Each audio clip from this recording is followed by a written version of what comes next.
ಹೆಣ್ಣವಳು ಕೆಲಸದ ಹಾಳಲ್ಲ. ಒಬ್ಬನನ್ನು ನಂಬಿ ಮತ್ತೊಂದು ಮನೆಗೆ ಬಂದವಳು.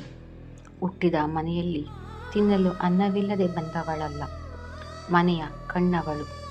ಬೇಕಾದ ಕೆಲಸಕ್ಕೆ ಉಪಯೋಗಿಸುವ ವಸ್ತುವಲ್ಲ. ಎಲ್ಲ ಸ್ಥಾನವನ್ನು ತುಂಬುವಳು ಅವಳು. ಮನೆಯವರಿಂದ ಸಿಗುವ ಪ್ರೀತಿ, ಗೌರವ, ಕಾಳಜಿಗಳಿಗಾಗಿ ಹೊರತು ಇನ್ಯಾವುದೇ ವಿಷಾದಕ್ಕಲ್ಲ. ಮೌನಿ ಅವಳು. ಹುಟ್ಟಿದ ಮನೆಯನ್ನು ಬಿಟ್ಟು ಹೆಂಡತಿಯಾಗಿ, ತಾಯಿಯಾಗಿ ಶ್ರಮಿಸುವಳು, ಬಿಟ್ಟು ತನ್ನ ಆಸೆಗಳನ್ನೆಲ್ಲ. ಕರುಣಿ ಅವಳು. ಸಂಸಾರಕ್ಕಾಗಿ ಸಹಿಸುವಳು ತನಗೊದಗಿದ ಕಷ್ಟಗಳೆಲ್ಲ. ಪೂಜಿಸಿದರೆ ದೇವರವಳು, ಪೂಜಿಸುವ ಮನ ನಮಗೆ ಇರಬೇಕಲ್ಲ. ಹೆಣ್ಣವಳು. ನಾವು ಕೊಡುವ ಗೌರವವೇ ಅಲಂಕಾರವು ಅವಳಿಗೆಲ್ಲ. ಗಂಡು ಕೊಡುವ ಗೌರವವೇ ಹೆಣ್ಣಿಗೆ ಅಲಂಕಾರ. ಹೆಣ್ಣವಳು.